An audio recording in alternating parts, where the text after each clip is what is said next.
Dhe Ungjilli i Shenjtë i Satëm është nga Luka, nga kapitulli 14, nga vargu 1 deri në 11. Dhe le të ngrihemi dhe ta dëgjojmë. Dhe ndodhi që një ditë Shabat, kur ai hyri në shtëpinë e një kryetari të farisejve për të ngrënë bukë. Ata po e përgjonin dhe para tij ishte një njeri hidropik. Dhe Jezusi, duke ju përgjigjur mësuesve të ligjit të farisejve, tha: "A është e lejueshme të qërosh në ditën e Shabatit?" Por ata heshten. Atëherë ai e mori për dorë atë, e qëroi dhe nisi të shkojë. Pastaj, duke ju përgjigjur atyre, tha: "Cili nga ju po t'i bjerë gomari e vet ose kau në një pus, nuk e nxjerr me njëherë jashtë ditën e Shabatit?" Por ata nuk mund të përgjigjeshin për këto gjëra. Dhe duke vënë re se ata zgjidhnin vendet e para në tryeze, Jezusi u thoshte atyre këtë shëmbëltyr duke thënë: "Kur je ftuar në dasme, mos u ul në krye të vendit, sepse ai njeri mund të ketë ftuar një tjetër që është më rëndësishëm se ti. Dhe ai që të ftoj ty dhe atë të mos vije e të thote: lëshoje vendin këti. Dhe atëherë ti, plot turp, do të shkosh të zesh vendin e fundit.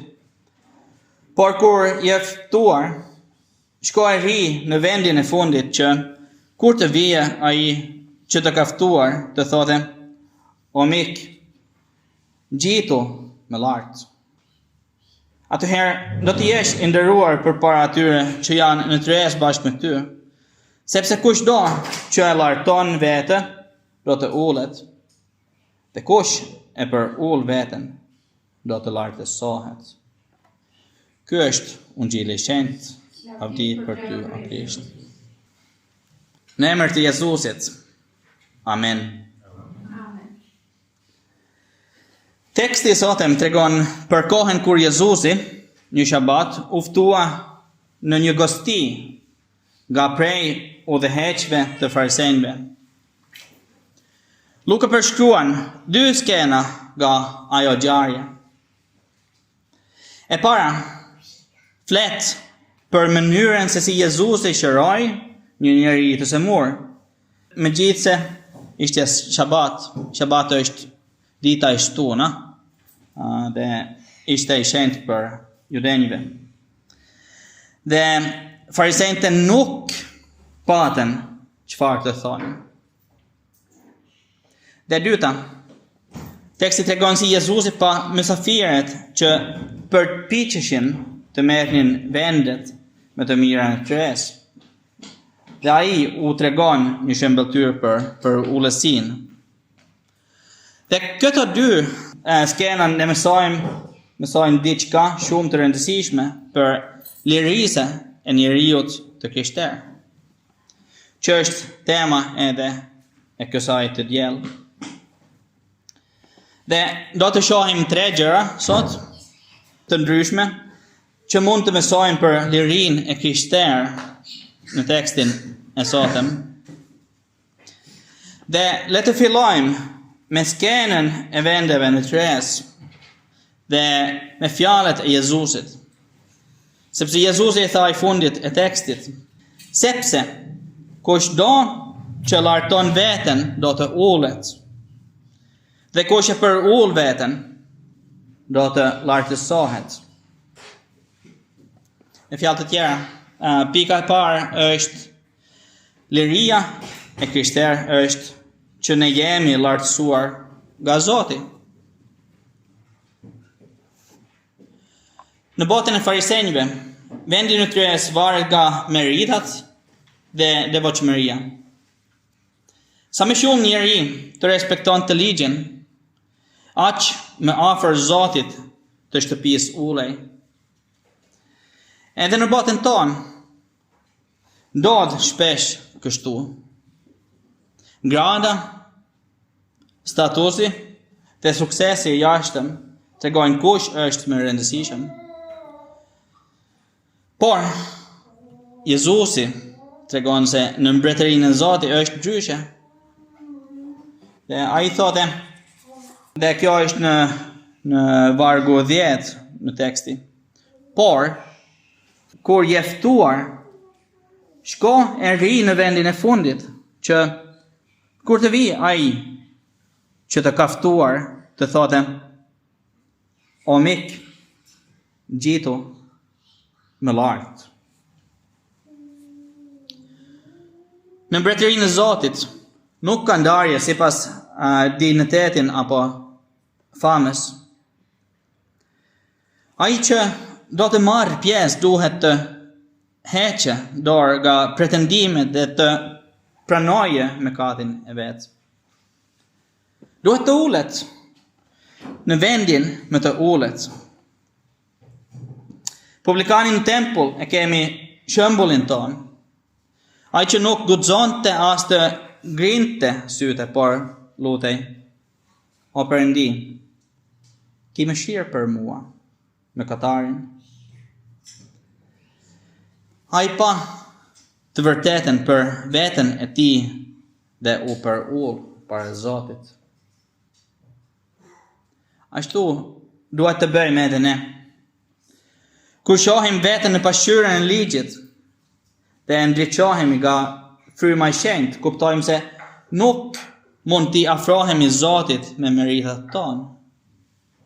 Vendi ynë është më poshtë. Por pikërisht atje, në vendin më të ullet, dëgjojmë fjalën e bukur të Ungjillit, o mik, gjitu më lartë. Kështu vepron Zoti me mëkatarët. Ai i lartëson ata që për ullen, ai i shpall të drejtë ata që nuk kanë asgjë për të treguar. Ai thotë, eja më afër, ky është vendi që kam përgatitur për ty. Te kush beson në Krishtin, do të ullet në tryezën me Abrahamit, Isakun dhe Jakobin, jo për veprat e veta, por vetëm për hirin e Perëndisë. Por ai që kërkon vend sipas meritës, do të përvuajtë. Ai që bështetet në vepra e veta, do të përjashtohet nga festa. Dhe kush lejon që Zoti të lartësojë, merr pjesë në drejtësinë e Krishtit.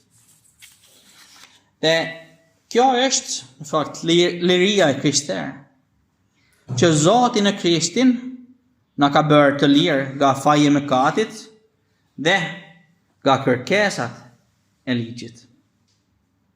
Ne jemi si krishterë lartësuar, jo sepse e meritojmë, por sepse Jezusi ka mbajtur fajin tonë dhe ka paguar çmimin për lirinë tonë. Jezusi thotë, pra, dhe kjo është në Gjoni 8, ai thotë, pra, nëse biri do t'ju bëjë të lirë, do të jeni me të vërtet të lirë. Nëse biri do t'ju bëjë të lirë, do të jeni me të vërtet të lirë. Liria vërtet nuk është të jesh bij i Zotin ose ligjin e tij, por të jetosh në hirin ku tashmë je drejt në Krishtin. Kjo liri na u dha në pagesim, kur Zoti na nxori nga fuqia e errësirës dhe na bëri bite e tij, siç është shkruar për shembull në Romakëve 6. Dhe liria në Krishtin nuk është vetëm liria nga diçka, por edhe liri për diçka. Për një jetë të re, ku i shërbejmë Zotit dhe të afërmit me dashuri. Dhe patjetër shërbejmë Zotit kur shërbejmë afërmit. Dhe tani kalojmë te pika e dytë që ka të bëjë me lirinë e krishterë. Ajo shprehet kështu: liria e krishterë është liri për t'ju bindur Zotit dhe për të bërë të mirën. Dhe çfarë është e mirë dhe çfarë është e keq? Sot njerëzit mendojnë ndryshe nga më parë. Ajo që dikur quhet mëkat, sot quajnë normale, madje edhe të mirë. Por urdhërimet e Zotit nuk ndryshojnë. 10 urdhërimet tregojnë në çdo kohë se çfarë është e drejtë dhe e mirë. Dhe liria krishtere nuk do të thoshte që jemi mbi ligjin. Dhe të thote që mendimin e frymës së shenjtë mund të fillojmë të jetojmë sipas tij. Zoti nuk urdhëron kurrë asgjë të keqe. Vullneti e tij është gjithmonë dashuri. Dhe si apostulli thotë në Romakëve 13 dhe vargu 10, dashuria nuk i bën keq askujt. Prandaj dashuria është përmbushja e ligjit. E shohim qartë këtë në skenën e parë të gostisë. Kur Jezusi hyrit në shtëpinë e fariseut, është shkruar se ata po e vëzhgonin me kujdes. Donin ta kapnin në faj. Aty ishte një njeri i cemur, e fryrë nga uji. Ndoshta e kishin ftuar qëllimisht për të provuar Jezusin. A do të shironte në shabat apo jo? Çfarë besoni? Dhe Jezusi e pa çfarë kishin në zemër dhe pyeti: a është e lejueshme të shirosh në të shabatit apo jo? Dhe është shkruar se ata nuk përgjigjen. Atëherë Jezusi e shiroi njeriu dhe e la të largohej. Pastaj tha: cili nga ju po t'i bjerë gomarje vetë ose kau në një pus, nuk e nxjerr me njëherë jashtë në ditë të shabatit. Dhe shkruar, ata heshtën sërisht. E dinin se do ta bënin vete. Dhe këtu doli në pafortësia e zemrës së tyre. Ata mbanin rregullat fetare, por nuk kishin dashuri. Jezusi nuk e heq ligjin e Zotit, por tregon kuptimin e tij të vërtetë. Shabati është bërë për njeriu, jo njeriu për shabati, si është shkruar në Marku 2:27. Dhe kur dy urdhërime përplasen, dashuria duhet të ketë përparësi. Davidi hëngri bukën e shenjta kur ai dhe njerëzit e tij po vdisnin Uria. Dhe kjo nuk ishte mëkat sepse ruajtja e jetës vlen më shumë se rregullat. Dhe kështu dëshiron Zoti që të kuptojmë ligjin, gjithmonë me syrin e dashurisë. Nëse zbatojmë një urdhërim në mënyrë që dëmton të afërmin, atëherë e kemi kuptuar gabim. Farisejtë e përdoren ligjin për t'u treguar të drejtë para Zotit dhe për t'u ngritur mbi të tjerët. Kështu humben kuptimin e ligjit që ishte dashuria e Zotit. Patjetër dashuria e Zotit ndoshta nuk është e njëjta që ne themi se është dashuri. Dhe kur Zotit në lartëson përmes Ungjillit dhe na bën të lirë, nuk është që të bëjmë çfarë të duam, por që të jetojmë në shërbim të dashurisë. Liria në Krishtin na jep forcë për t'ju bindur Zotit me gësim dhe jo me detyrim. Dhe nuk kemi nevojë të pajtojmë Zotin me veprat tona. Krishti ka bërë këtë. Zoti nuk do veprat tona si pagesë për hirin e tij. Ai do që t'i japim ato për të afërmin ton. Si pari shkruan në Romakëve 13, mos i kini asnjë detyrim askujt përveç se ta donin njëri tjetrin, sepse ai që do tjetrin e tij e ka përmbushur ligjin. Kjo është liria e vërtet, të jesh i lirë nga skllavëria e mëkatit, dhe lirë për të shërbyer Zotit dhe njerëzve me dashuri.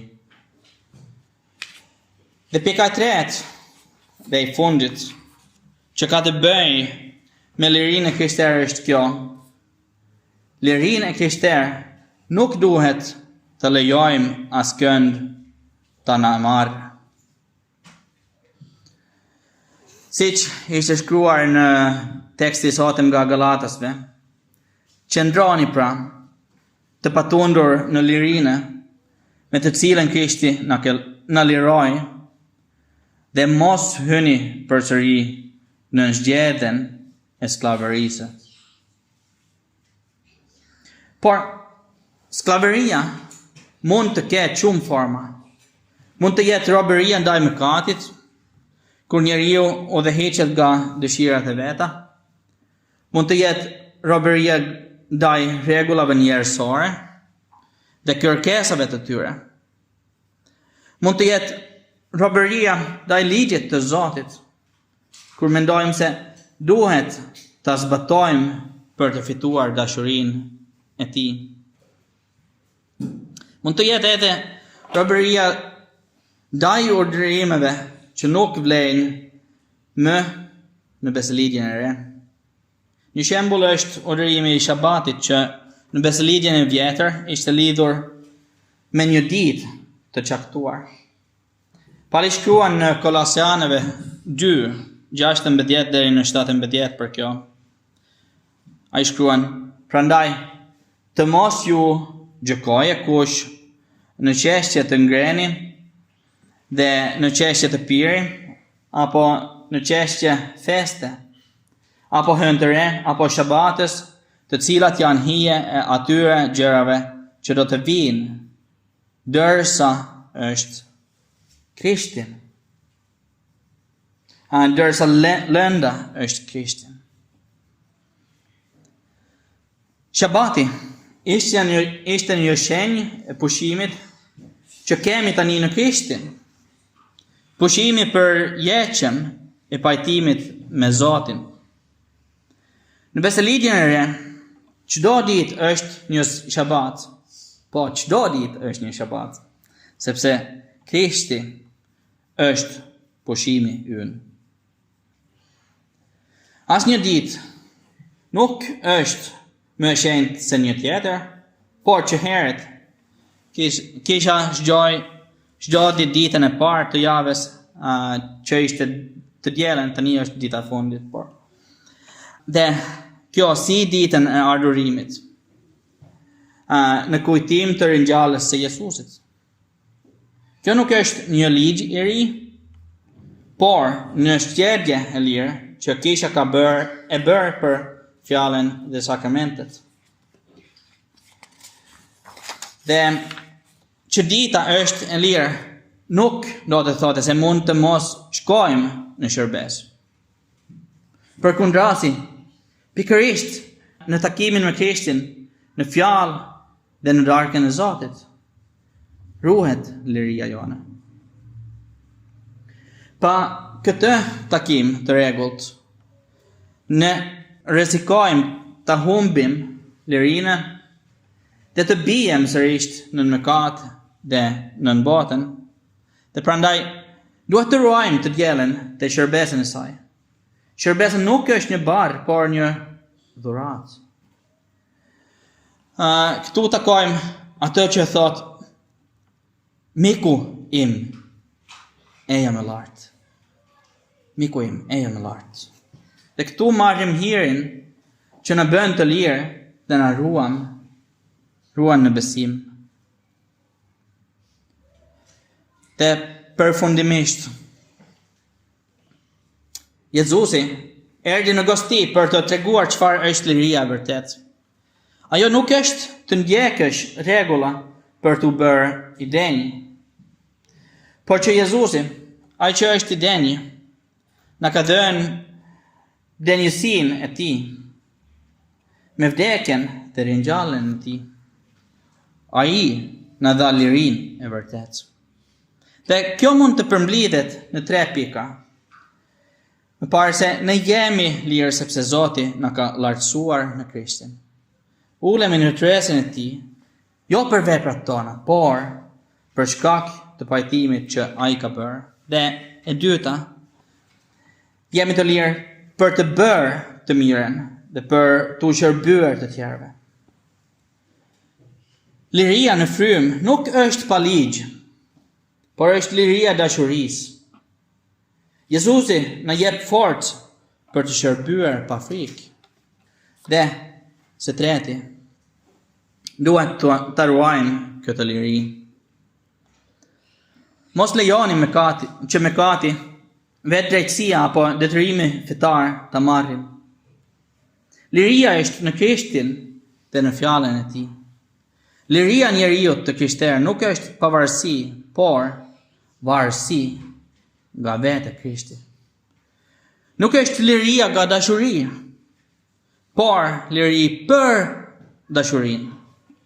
Nuk është liri nga Zoti, por lirin drejt Zotit. Dhe kështu mund të jetojmë çdo ditë si fëmijë të shpenguar dhe të lirë, të përullur, por të lartësuar, të lirë, por të lidhur me dashuri, mëkatare, por të falur dhe të drejtë në Krishtin. Me emër të Atit dhe të Birit dhe të Shpirtit të Shenjtë. Amen.